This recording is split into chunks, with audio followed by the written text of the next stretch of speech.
Welcome to the Kick Sugar Coach podcast. Join me each week as I interview experts who will share the science of sugar, sugar addiction, and different approaches to recovery. We hope to empower you with the information and inspiration, insights, and strategies you need to break up with sugar and fall in love with healthy whole foods so you can prevent and reverse chronic disease, lose weight, boost your mood and energy. Feel free to go to my website for details on my coaching programs and to access free resources, kicksugarcoach.com. Welcome, everybody. I have with me today a friend and a colleague and a world expert on the topic of sugar and sugar addiction recovery. And in addition, she's a chef, world-renowned, actually, author of the book called Return to Food, which is a beautiful book, partly because she illustrates her own, she did her own illustrations. It's just really, really personal. It's an amazing little book. If you've not read Return to Food, be sure to get a copy of that. She's also walking the path of recovery. She's a TEDx Tokyo speaker. She's the Victorian chair of Nutrition Australia. This was years ago, but was that. She was also the co-founder of the World Wellness Summit years ago, did that as well. And more recently, she's launched her own supplement line called Living Immunity. And she has a website and coaching programs that talk about the sweet freedom that people get on the other side of sugar addiction. So welcome, Sherry. Thank you for inviting me, Florence. I really appreciate not just the work that you do, but the fact that you open up your practice to so many other people for your audience. It's so important to know that at this point in time, you're almost being left behind if you're not getting on the bandwagon of getting onto the whole food bandwagon, really understanding what refined carbohydrates are doing to our bodies and our minds, our children, our planet, like our cognitive abilities, everything. It's all so important that we all catch on. And why don't we go back in history to your early days of getting hooked into sugar? Do you have some early memories that suggest the evidence of addiction right back to childhood? Well, I have my first distinct memory with sugar almost killing me was a lifesaver. The irony of I almost choked to death on a lifesaver is not lost on me. So, and that's one of my earliest memories. So, and it was in a house where I was younger than 2 years of age. So I have that distinct memory. And then I remember stealing Tang, the powder, from the kitchen and I remember being in someone's backyard, like alone, and licking my finger and eating the Tang. And so I have, early history of sugar addiction. And then when I was 14, I was experiencing massive, massive depression, diagnosed with hypoglycemia, and definitely knew sugar played a part, and to the point of eating so much sugar that my vision was acutely affected. I remember driving. I just got my license at 16, and the sunshine was so bright I couldn't drive without, welling up with tears, and that was, impacted by my sugar addiction. I know that for sure. And then years later, when I was living in Australia and I was in a marriage where I was really, really lonely, and I used sugar to be my companion. And there were days where I was waking up with, eating up to a liter of Sara Lee Ultra Chocolate ice cream in the morning and not stopping sugar all day. So, and waking up with a sugar coma, after 10 hours of sleep and all those kinds of things. So and I was twice my size. So, it didn't just show on the outside. It was, for me, the bigger grief was what was actually happening inside. Right. So by the time you were 14, you had depression. What time? At what age were you starting to gain weight? I was on the diet treadmill. Started at 14, even though by today's standards I would have been considered slender. Just that whole mentality, I remember sitting on the toilet and thinking of the Special K commercial, if you can pinch an inch. Well, I didn't understand that skin fold wasn't what they were talking about. Wow. But the weight gain really came in Australia when I was away from my family, the networks that I'd grown up with, and my husband traveled 2 weeks out of the month, and and had his full on life that he wasn't willing to really give up when we were together. So I was lonely, and I was seeking. I was still at that time seeking meaning in life and all those kinds of things. And sugar replaced a lot of that. Yeah, totally. What is your earliest memory of trying to break up with it and realizing this is a problem I need to cut back or eliminate? Well, because I was so depressed, we saw a psychiatrist, or I believe it was a psychiatrist and not a psychologist. Fortunately, he diagnosed me with hypoglycemia. So it was definitely a sugar issue. And we started a hypoglycemic diet, So I remember blending whipping cream, bananas, and artificial sweetener in a blender for a dessert. And then horrible things like Nutrisystem, where you were at that point, when you're a full-on sugar addict, anything alkalizing is terrible tasting. And especially, I was a super taster, so I was born with significantly more taste buds than the average person. So at home, the terrible food that we had tasted worse to me, and anything decent tasted much better. So it was, it was like culinary bipolar. How do you know you have more taste receptors? Well, it's connected with smell, and it's basically like when you start to do testing, I can just pick up things in food that most people can't. And smell too. And even just to the point of, I've done blind tastings on water. I've done blind tastings with organic versus conventional food. And I don't think necessarily the organic conventional is connected to taste, but it's more just a receptor. But I have a 95% kind of accuracy rate. Wow. Yeah, and just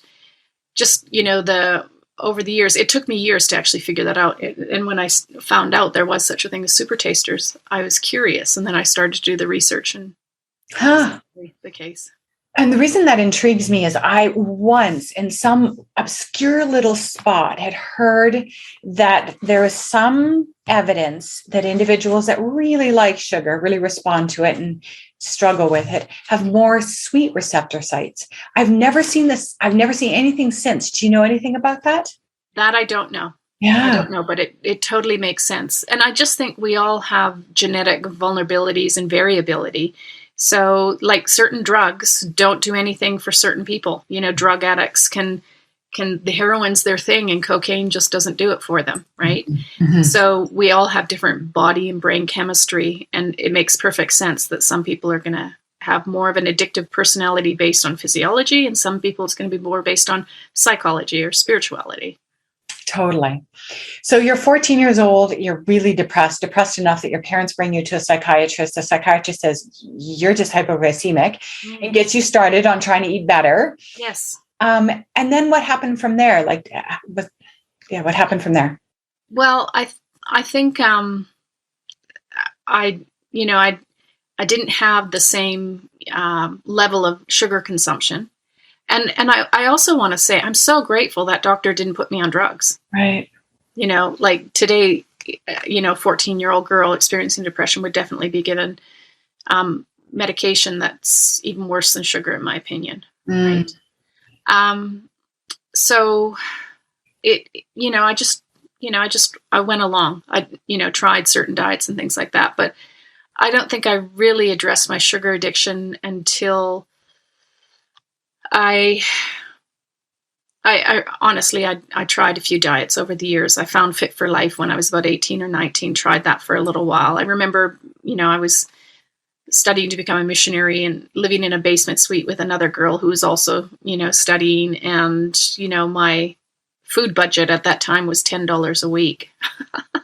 And I spent $2 of that budget on an avocado and had no idea how to pick an avocado. It was rock hard and tasted like soap. And it was like, it was, a terrible experience. But I think really I addressed my sugar addiction only when I got to twice my size, and I was just miserable. I went to a doctor, and I went to the doctor knowing I knew 100% in my gut that it was sugar that was my problem. And he prescribed me antidepressants. And I took one or two of them, and just everything in my body says, don't do this. This is not the solution. And in hindsight, I was critical of that doctor, but at the same time, I knew what my problem was. I knew what the solution was. I just didn't want to do the work. I wasn't ready to break up with sugar, because, there was breaking up with sugar, felt like too much of a sacrifice when I still felt like, my life it was like losing a best friend, the best friend that never left you, that never abandoned you. I wasn't ready for that then. And it was only really in earnest when I was facing my divorce that I actually started to give up sugar. And then that was purely from a diet point of view. I only started to do the mental, emotional, and spiritual work that truly, for me, gave me that, what I call sweet freedom. That's something that I did later on. And it took me years. I believe I'm a slow learner. And then it took working with clients to recognize my own vulnerabilities, seeing in them my own vulnerabilities. And also, like when I had my cooking school, I would, work with people on the getting cooking piece, and that would help them, on a certain level. I actually think teaching people how to cook is way more important than the diet mechanics of the diet, because you can work that out. But telling them what they should eat and shouldn't eat gives them about this much success. Helping them to actually prepare their own food from scratch gives them this much success. And then I moved into more of a philosophical approach around food and understanding, how we're meant to eat as the human species. And when I started to teach that, people got it on an intellectual level, that the whole food pyramid and the keto, that kind of diet mentality could never fix. Understanding and how we're supposed to eat as a human being. And it's species specific. It's different depending on where we live in the world. It's, lots of different factors. But when I then moved into understanding that I wasn't just physically malnourished when I was a sugar addict. I was mentally malnourished, emotionally and spiritually. And I had toxic influences. I was ingesting things spiritually, mentally, and emotionally that were toxic. And it was only until I started to dissect and I could, see, it was easier to see it in clients than, face my own kind of demons. But when I started to work with clients and then go, okay, you've got all these toxic influences mentally, emotionally, spiritually. How about we start to remove those and bring in nourishing things? And that approach for me was helpful, because when we started working on those other quadrants, what I refer to as hypernourishment, it just became so much easier to make the changes in that physical area, because your dependency on the drug of sugar, or, other foods that give us, opiate rushes, like the wheat and dairy and that kind of thing, you weren't clinging to that so much because you had this nourishment in each of these other areas. Incredible.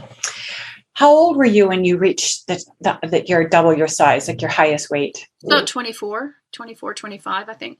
So was it then that you started to turn things around? And no, it was, so I had a cooking school in Melbourne, and I had a way of teaching that dietitians and doctors who worked in the weight management area referred clients to me. And so for me, I was also studying nutrition, health, and behavioral sciences at Deakin University. And that was a big wake up for me. I was the Victorian chair of Nutrition Australia. I felt I should probably have, more qualifications around it. And between understanding how the nutrition world works and universities and how they're basically, the problem with our medical system right now is that it's run by pharmaceutical companies. The problem with universities and dietitians and nutritionists is that it's run by food companies. And if you go into to be a dietitian, drug companies get involved, and now supplement companies. And so industry drives the education that you get in schools. And I could see the folly in all of that. And so I just thought, if I'm confused as the chair of Victorian chair of Nutrition Australia, as someone who studied university, and my lecturers and professors, honestly, they did not have the answers. They were just teaching from books, and there was a lot of it that you could justify intellectually, but didn't really make sense. And so I went on a path to actually. It was, in hindsight, I have words for it. Then I just wanted to end nutritional confusion. And for me, it was starting to understand how the healthiest cultures on the planet worked. And consistent with every single one of these healthy, longest living cultures is they didn't have processed food, right? People like to identify, oh, well, they had this nutrient or they had this nutrient. Well, it varied all over the world. In the Arctic, there were Inuits who 80% of their diet was seal blubber, right? So you can't tell me that they needed so much, macro and micronutrients to a specific recipe. It wasn't about that. The common denominator was the complete absence of highly processed food. Right. So when you first started to get your own feet under you around recognizing sugar is the problem, and I need to break up with sugar, and I need to learn how to eat whole foods, what was that like? I mean, how much weight did you have to lose? So I never stepped on a scale. There's two things. I can only really find 2 or 3 pictures of me at my biggest. And even then, I can tell you I was wearing a size 16 pants. I'm 5'2", so that meant I was almost spherical, right? Okay. So that was really large. But I never weighed myself. And to be quite honest, to this date, I've not had a scale in my house because I don't believe that scales actually are measures of health. Right. But you knew that you needed to lose some weight, and you started to do that. And How long did it take for you to feel like this is just happening and I can let this go and I can throw the scale away? I can let go of the outcome, the weight loss outcome. Yeah, well, I'd thrown the scale away long before that. I just don't believe scales are a healthy tool. And no traditional culture on the planet has a scale. Like if you went into, these healthy, long-living cultures and you say, okay, if you want to get healthy, you need to weigh yourself. They would look at you like you were from a different planet. So I was not able to give up sugar right away. Like the cold turkey thing never worked for me and my personality. But what I did start to do was I started to run. And, I was big when I was running. And it was humiliating, in Australia. I don't know if you know much about the culture, but I had, young boys in cars yelling, move your fat ass or get your fat ass off the road and all that kind of stuff. So I was just reached this point where I was just so fed up with it. And I just started to run. I got up to running like 20 kilometers. And then what I found is that the healthier my body got, the cleaner it got, just purely by, the lymphatic system, working and cleansing out, I started to become attracted to healthier foods. I craved healthier foods. And I know for some people, they actually have to start the food before they get the movement. And this is why it's so important to, that Shakespeare quote, this above all to thine own self be true, is to find out what works for you, because there is no universal, treatment or recipe that works for every single person. And the important thing is just to keep working at it and trying things and do more of what works and less of what doesn't work. Mm-hmm, mm-hmm. So when was the turning point? Was there a turning point that you can kind of point to say that was a pivot for me? No, for me, it was just that continually waking up, feeling so terrible about myself. I was just tired of it.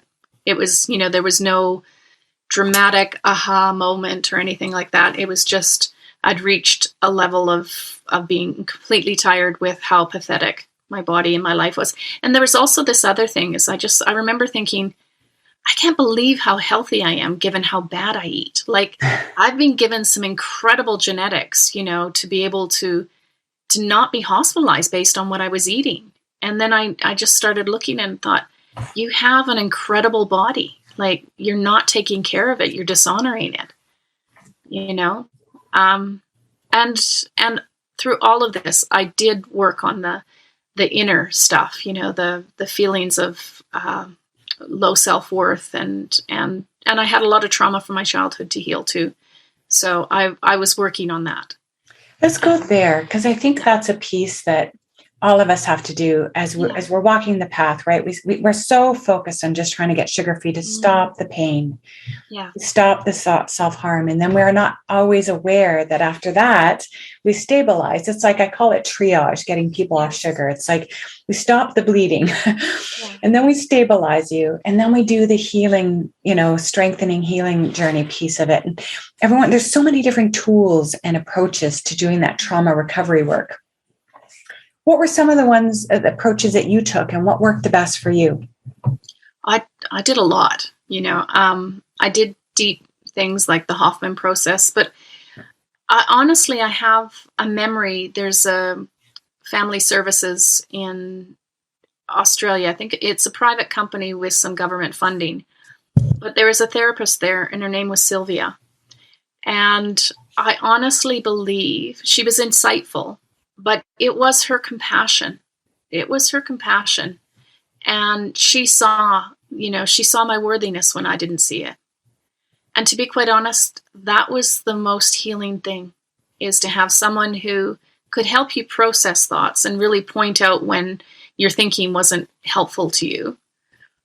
But to have that depth of compassion and true caring, like for a human, that was probably the most healing piece out of all of it. And I did I think I mentioned the Hoffman process. I did, all the screaming therapy and all those kinds of things. And then I also believe there is a part of us where we can self-heal. And I think the other work is really important, but I also think that we as humans have to understand our own power for self-healing, and that coaches are helpful and useful. And I think that's an important part of the process. But you have to take ownership and understand that even the best coach in the world won't heal you. You have to actually heal yourself. And that I also believe in meditation and prayer. And I truly believe that asking for guidance and, divine guidance and understanding and wisdom, like that's something I pray for every single day, to be kind, loving, and wise. That's my mantra, and I think that process of being kind, loving, and seeking wisdom to yourself, not just to other people, was essential in the process of healing for me. Mm-hmm, mm-hmm, absolutely. What's one thing you never want to forget about what it was like when you were addicted to sugar? Well, that's a good question. I don't know if I've ever thought never want to forget. It's interesting. What came up for me initially is not what I don't want to forget, but I didn't think about it. But sugar actually saved my life at one point. I was also doing IVF, in vitro fertility. I was assaulted in Italy in 1988, and my fertility was affected by that. And we had friends at the time who started to get pregnant at the same time as us, and they'd already had a baby. And Margaret, who's just the sweetest, dear soul, and like an amazing mother, she respectfully phoned me to say, I want you to hear this from me personally first. And she had disclosed that she was pregnant with her second child, and I'd had an IVF failed attempt at that time. And I couldn't even make it through the call to that kind of, you buckle up and you pretend, oh, congratulations, and all that kind of stuff like that. I hung up the phone, and I remember sliding down the wall. And that was when we still had a phone that was connected to a recorded. Yes. I remember sliding down the wall, and I basically drank myself to the point where I passed out. Wow. And it was alcohol and sugar, but I honestly feel that had I not done that, I may have taken my own life. Wow.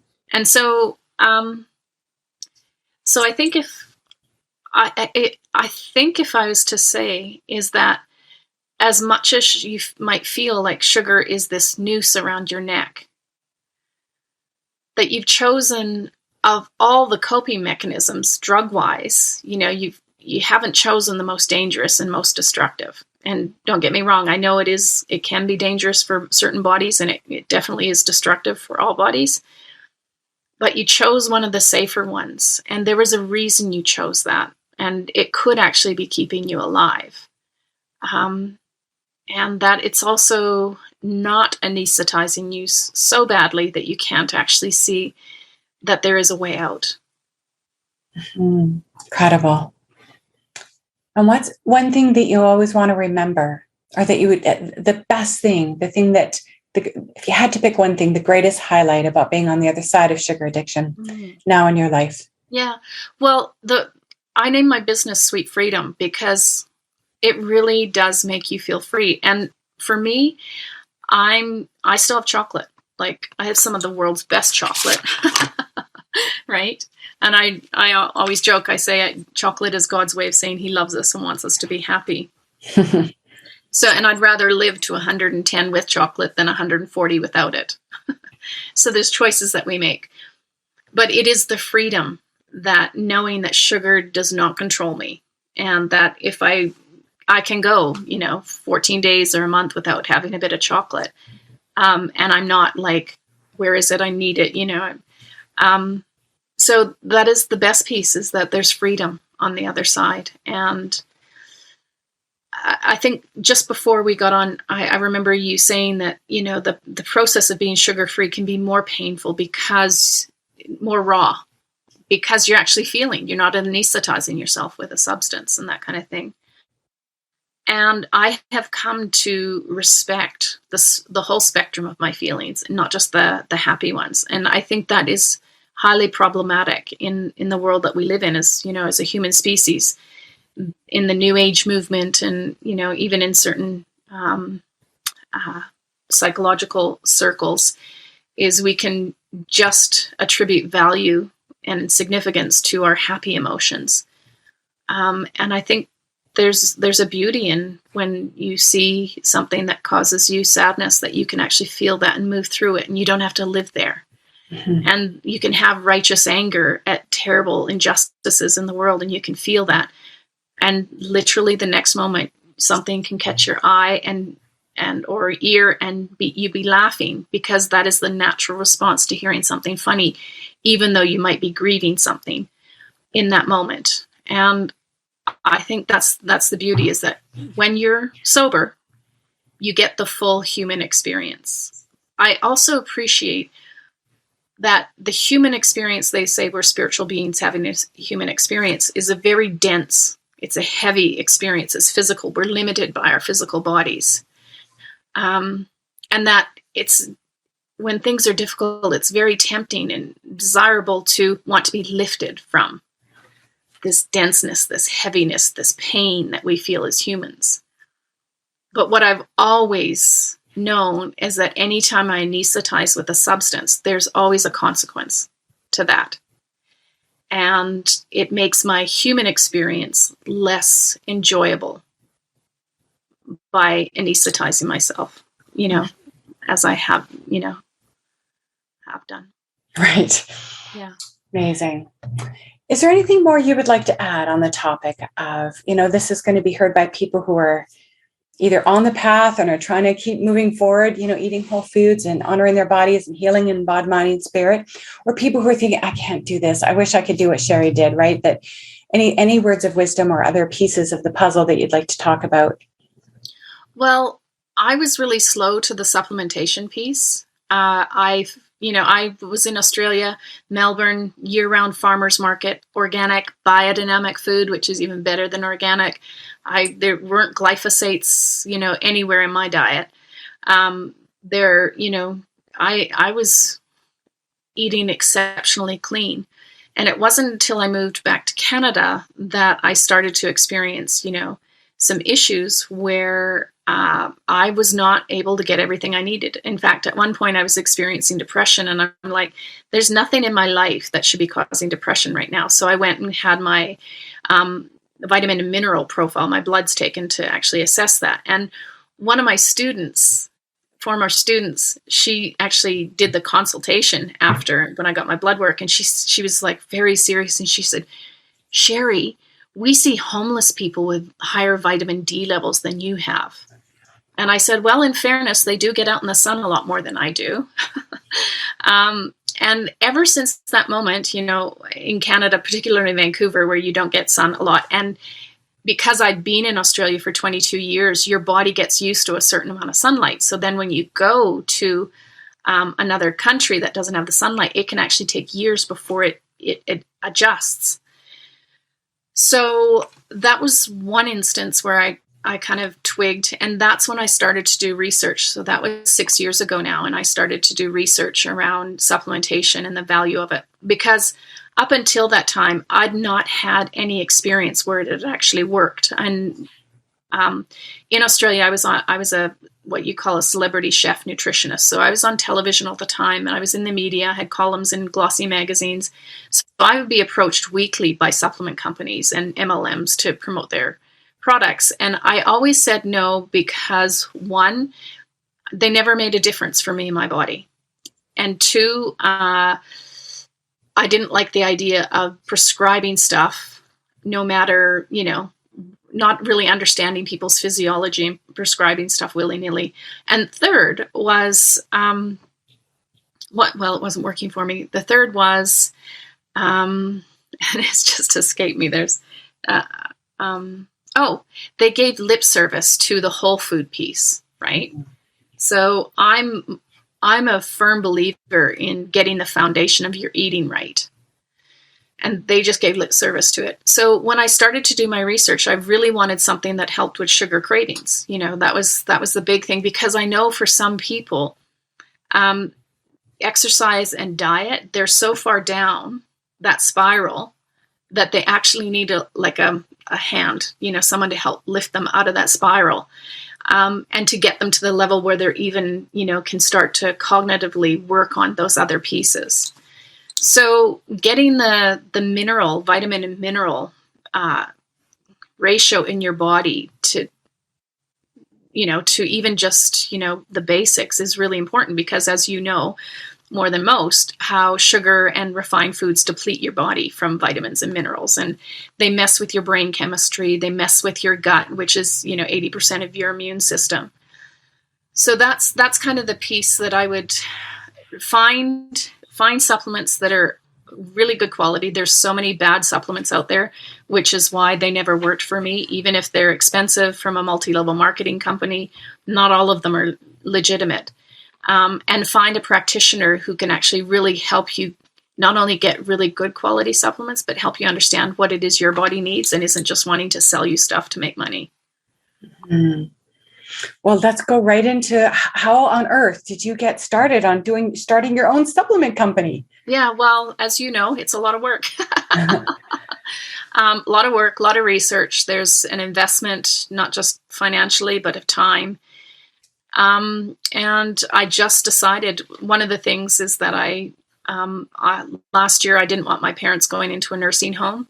My mother was disabled by a fluoroquinolone antibiotic, and so my father had been caring for her for the last 5 years. He couldn't do that anymore, and so I actually moved to help take care of them. And I knew I needed to actually work a bit differently than I had in the past, because my income came from speaking, and 80% of it came from speaking at conferences and on stages, and that disappeared overnight. And they said basically it's going to take years for that to come back. So I knew I had to actually create a different, way of actually doing things. And I'd wanted to work on the supplements, but frankly, it was so hard. There was so much to it. It was much easier to just get up on a stage and be paid $5,000 or $8,000 than start a supplement line. So I was really kind of put in a situation where I had to create a source of income for myself. And the other thing is that I didn't want to be selling things that I didn't actually have control over, quality wise, and I didn't want to be beholden to a company that demands that you sell at this level and sell stuff to people that they don't need and that kind of thing.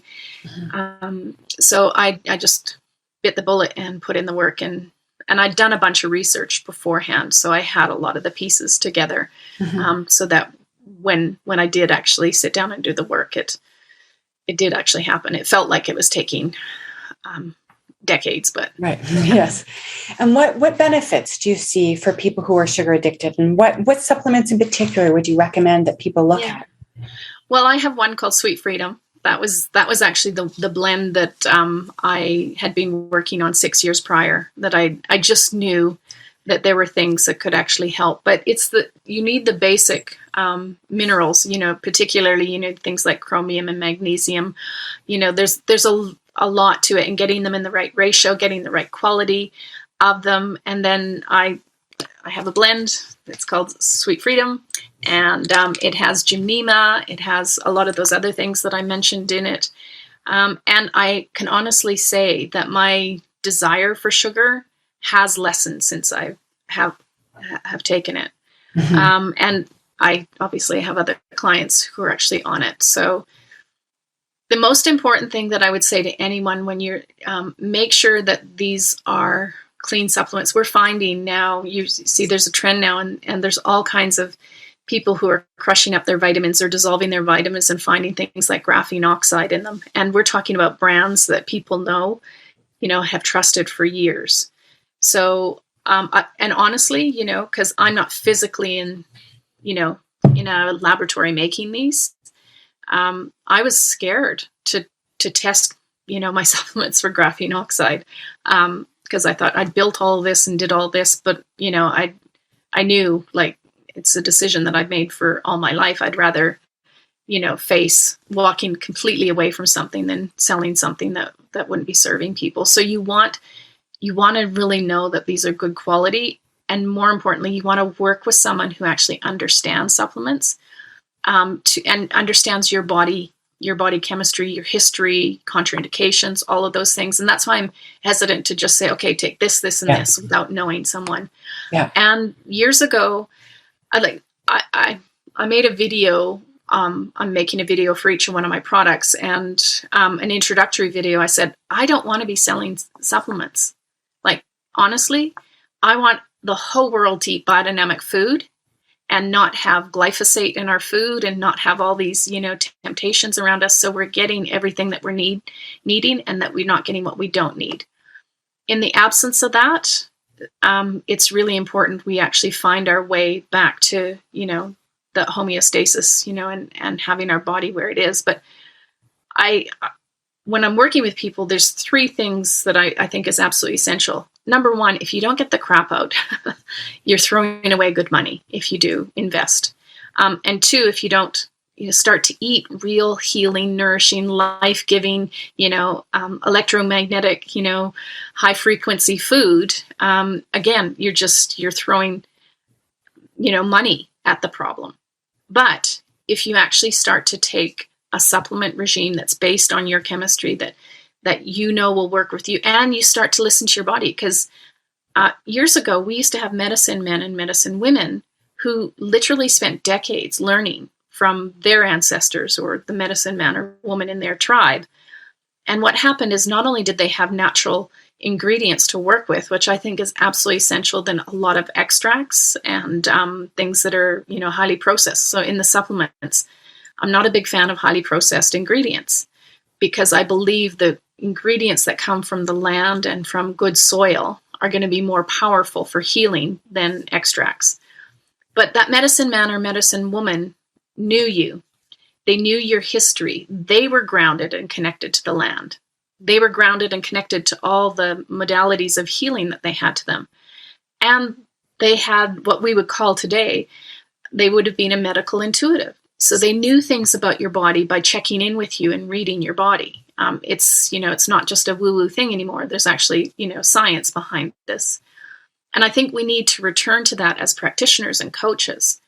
And I know for a fact, Florence, that when you get into that space and you're working with a client, you tap into brilliance that shocks even you, right? You have those moments where you're like, where did that come from?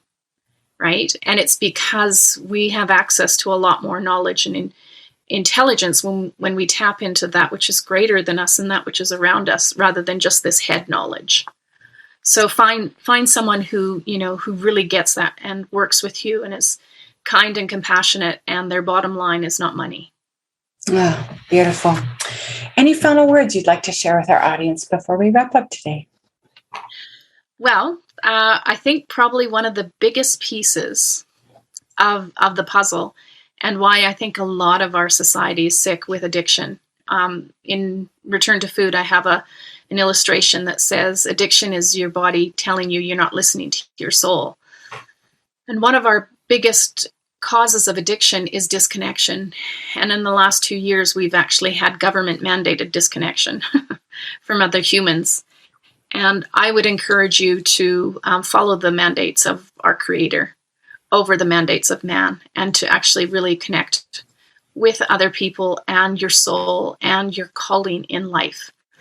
When we work just for money and we deny our calling, we are not listening to our soul. And so even if right now it doesn't make economic sense for you to give up your job, there's things that you can do. For me, it's artwork, it's service, it's taking care of my parents. I've been taking care of a baby since she left hospital, and I've been doing, meaningful work for organizations that I think are making the world a better place, like Children's Health Defense and Life Force Canada. So we're actually building a beautiful world. We're actually building a true healthcare system as opposed to a sick care system, and tapping into the things that actually give you a deep sense of fulfillment and meaning, service to other people and humanity, and make you feel like you're actually part of making the world a better place rather than just feeding into the sick care system. I'd have to say it's one of the biggest breakers of addiction. Oh my gosh, so well put. Yes, absolutely. In fact, all 12-step programs, it's service first. When you make your outreach phone calls, you don't make them because you need something. You make them because you're hoping that you can show up for somebody to say, how's it going today? Yeah. Yeah. Is there anything? And I think that's why we're here. Beautifully put. Our gifts about how can we help others get through this human experience. I love that, Sherry. Wonderful. What a beautiful interview. Thank you so much for sharing all your wisdom and your kindness, your love, and your wisdom with us. It was really appreciated. Thanks for tuning in this week. If you would like more interviews, more information, and more inspiration on how to break up with sugar, go to my YouTube channel, Kick Sugar Coach, or my website, kicksugarcoach.com. See you next week.